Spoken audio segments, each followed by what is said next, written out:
this week's broadcast, we talked to Nikos Papatolios about the European Silk Road Summit, and we have a look into the UK, how learning has continued. But also we have an exclusive video report from the summit that we had this week. This is RailFreight Live.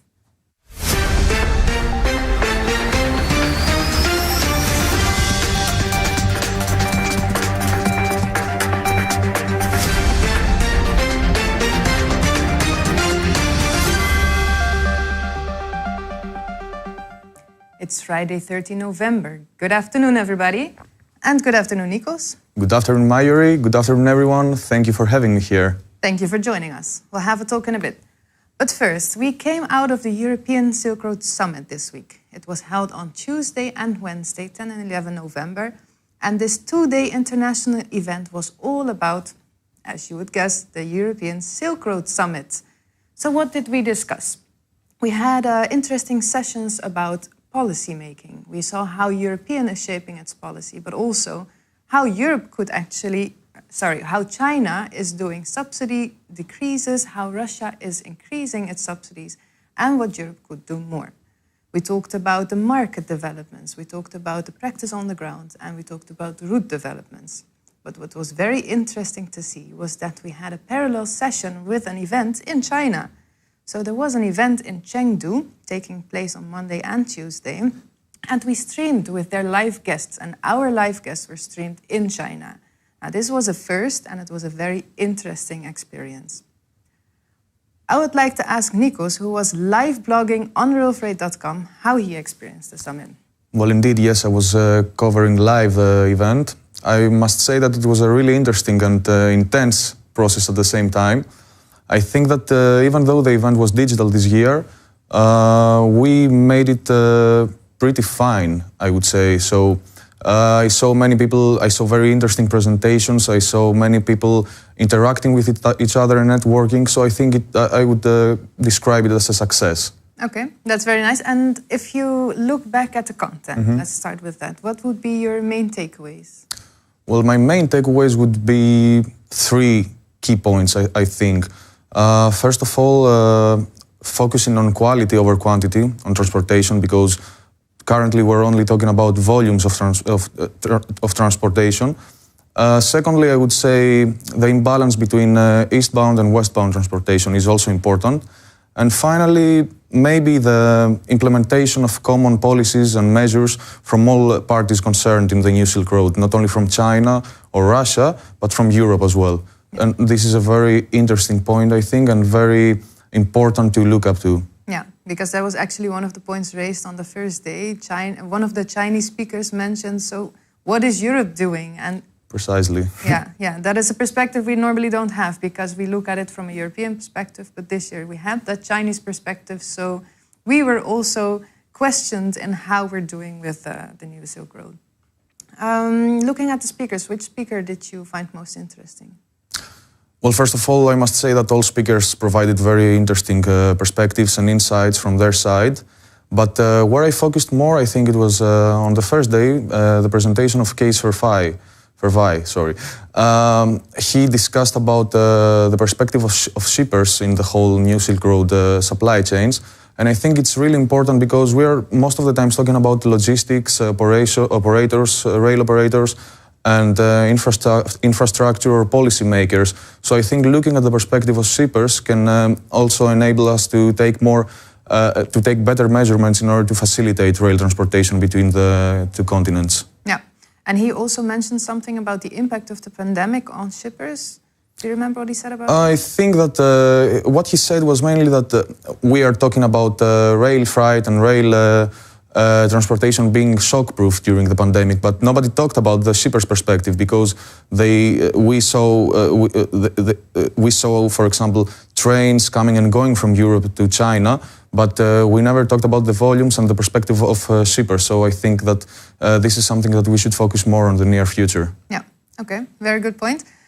You said there was a lot of networking, and it's a digital event. So we had a platform for that, Brella. It was the first time we used it, and you also used it as a reporter. What was your experience? Of course, I used it. Brella, I think, was a brilliant idea. The features that it provided were excellent in terms of networking and getting in touch with each other. I also did some networking and I did some meetings as well. I think that it was very interesting meeting the participants and the attendees of the summit.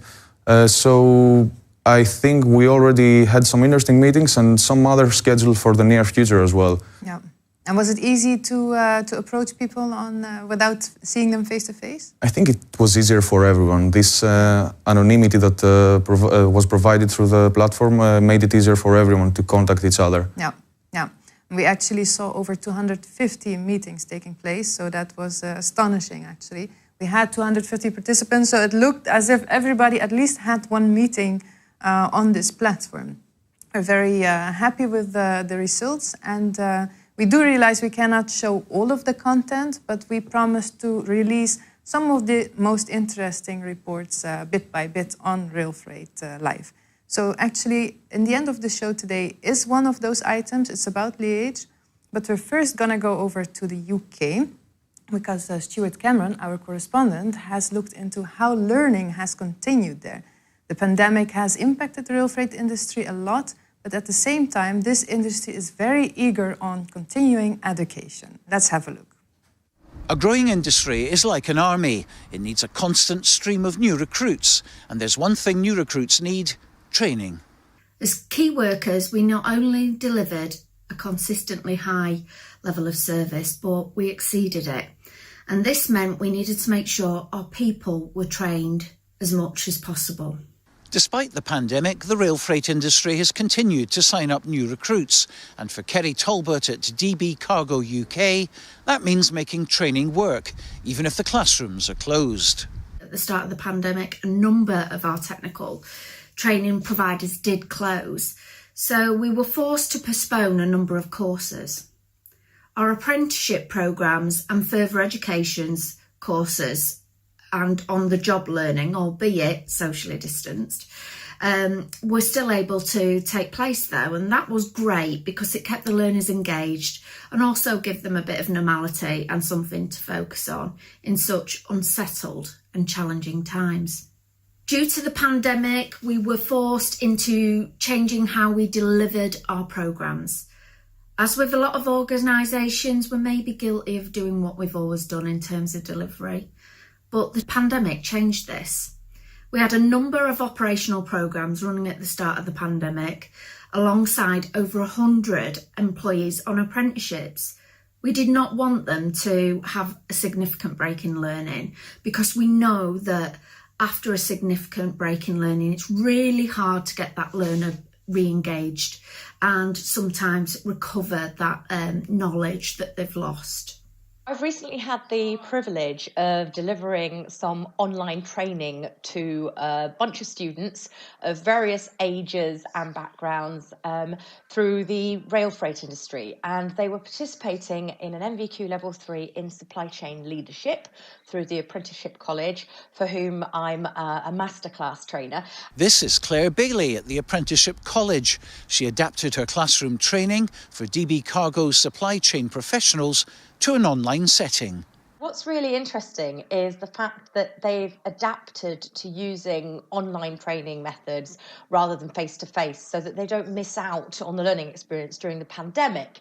And I certainly found it slightly more challenging than a classroom setting because you don't get to experience people's body language and meet them in person.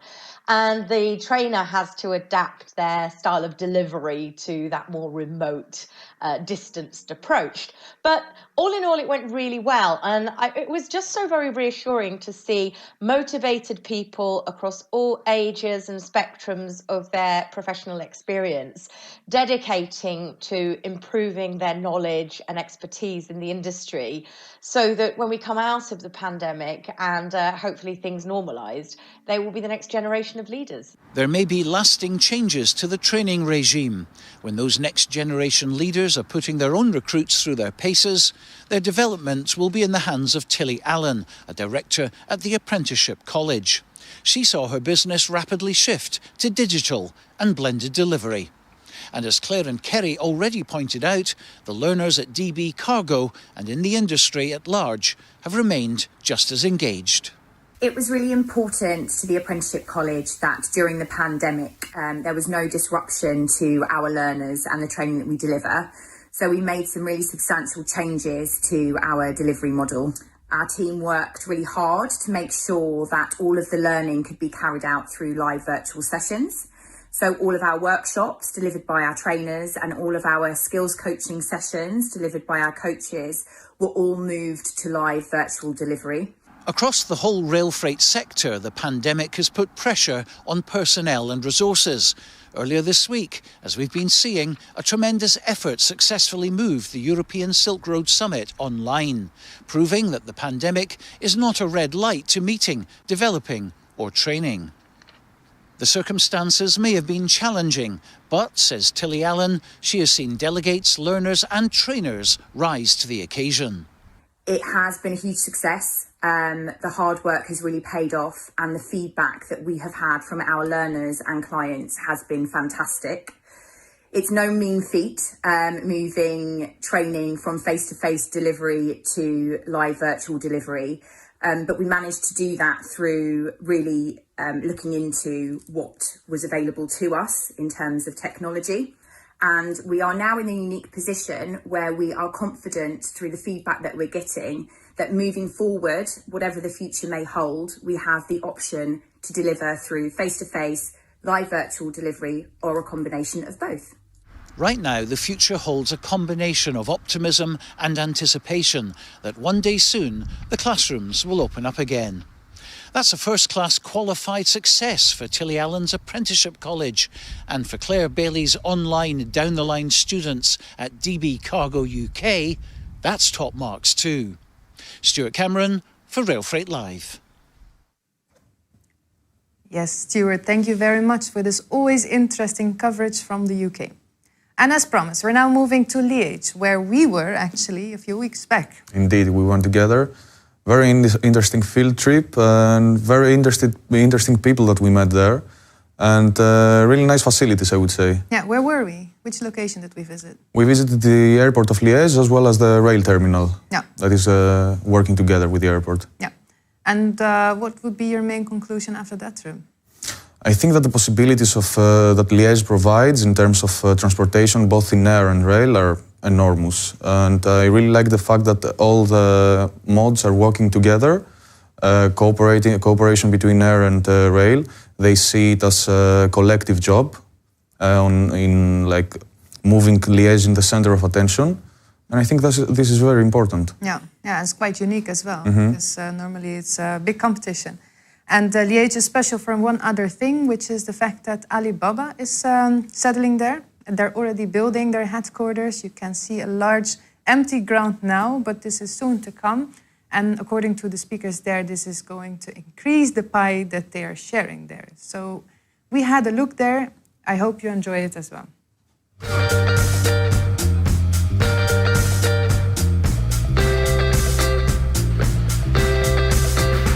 So it's Thursday, 22nd of October, and today we are going to visit Liège Airport. And why do we visit Liège Airport for a European Silk Road Summit?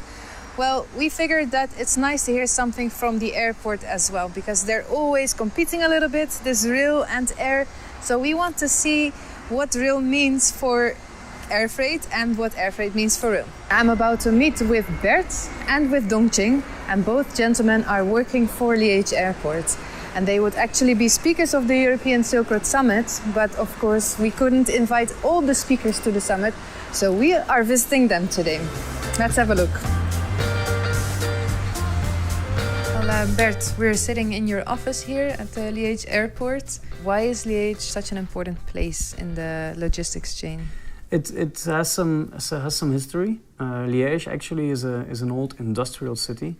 It didn't have air freight, but for decades has been a center for rail freight, for ocean freight, or at least via the river going to the ocean, and in road transportation.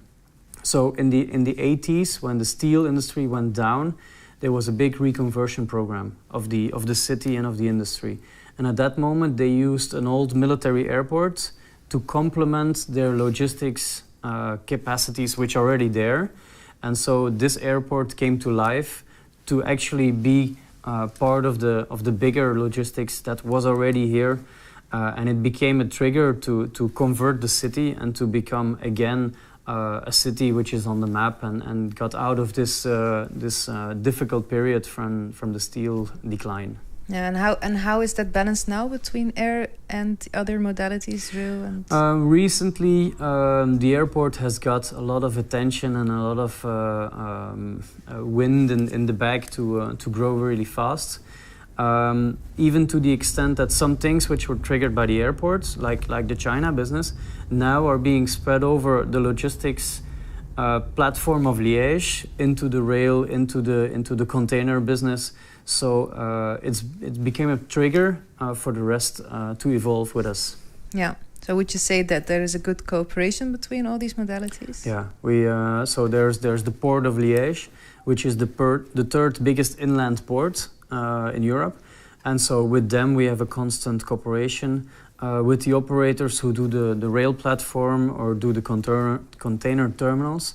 We're working together, yes. Yeah, so there's not that fierce competition as everybody else is noticing on the market. No, not at all. And for us, maybe we're a special case because at the airport we have this rail terminal. So we really integrate it into what we are. We present ourselves to people like we're not an airport anymore. We're a logistics platform, and we have runways, we have a rail station. So we combine, and I think that's pretty unique, and that's why the cooperation is so smooth. The type of products which are in rail or ocean, it's different type of products. So it's the evolution of the market where it's going that defines how fast they're taking in more of our products. Yeah. Can you name some of those products that are typically on a plane? For the China business, of course, there's a lot of e-commerce and there's a lot of products which are big mass consumption, like technology. What we have from other markets is perishable products like flowers and fish and vegetables. You have the animal transport, which is really important. You have what kind of animals? A lot of horses, a lot of cows that are transported by plane. By plane. Wow. Yes, the horses are more expensive horses that are used for competitions, etc. The cows, they're used for humanitarian projects. So a cow is giving signs or hope and life to some villages which need it.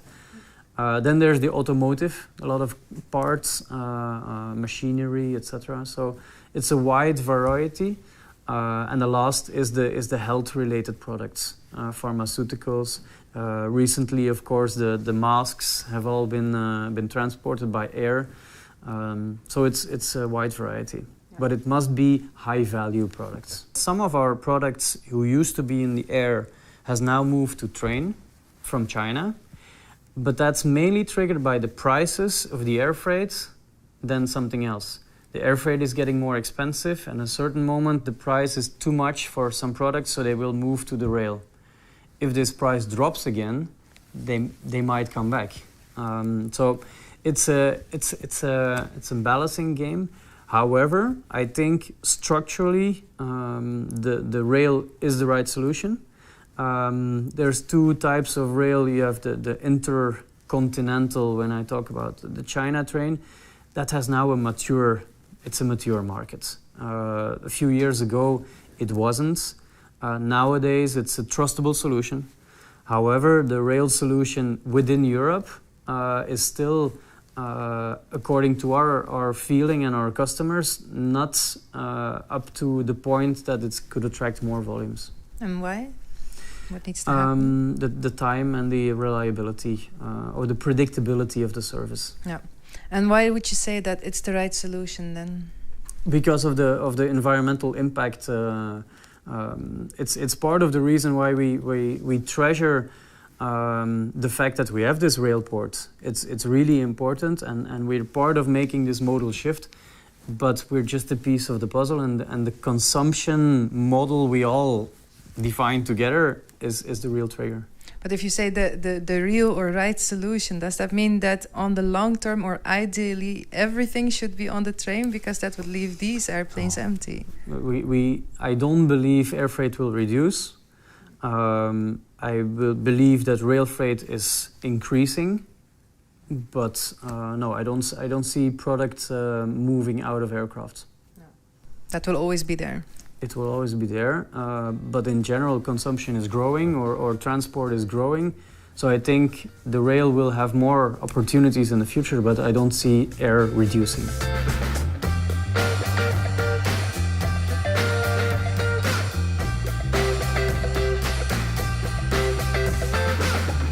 Air freight has always been a successful transport mode for cargo. What are the strengths and what are the weaknesses of this particular modality? I think we should look at what kind of cargo are being transported between Europe and China, and especially during the pandemic period, a lot of PPE shipments were transported. Also, high value cargo, temperature sensitive cargo, and time sensitive cargo. So for this type of cargo, we see air transport is like a must.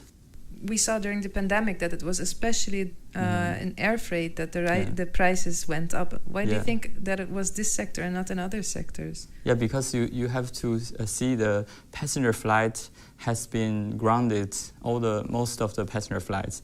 And the passenger flight used to take about 50% of all the cargo transported. So now all the pressure are going to the cargo flight.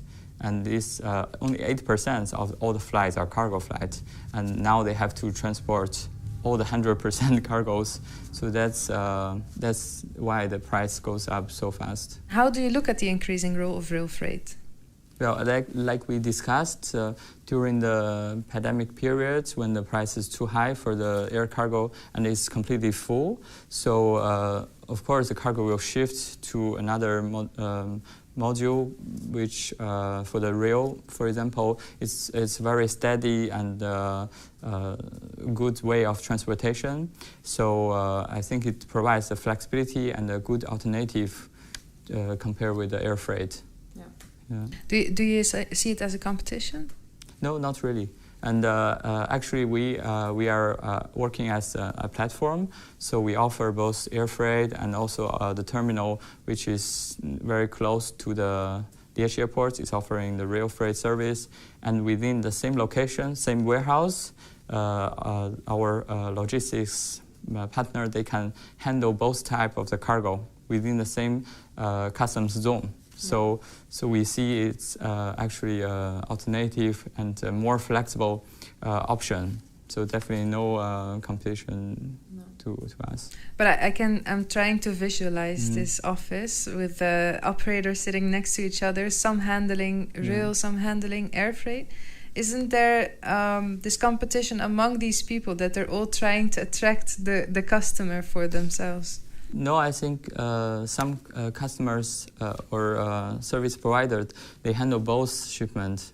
So in the same warehouse, they can do both. And for the agents, they serve also, if you import air cargo or cargo from the rail, it's the same way of doing customs, same way of doing the last mile. So there actually is not that big difference. No. Yeah. So the customer comes to you, decides what they want, and then... Well, the decision of choosing air or the rail is really by the nature of the cargo.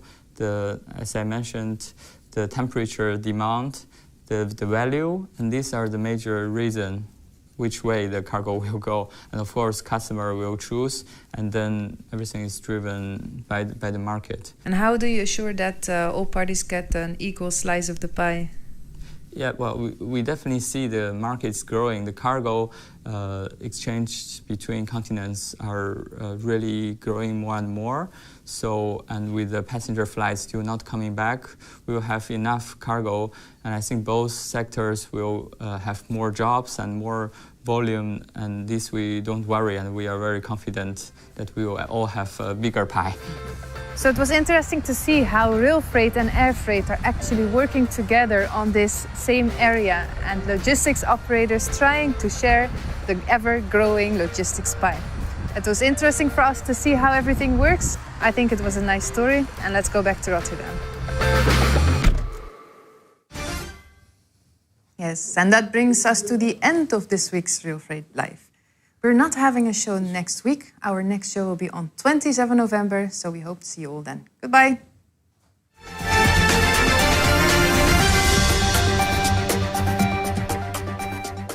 En ook u kunt hier zitten, want deze coronaproof studio is te huur voor uw congres, vergadering of webinar. We hebben alle techniek in huis om u hierbij te helpen. Kijk voor meer informatie op promedia.nl. Ik zie u graag in onze studio.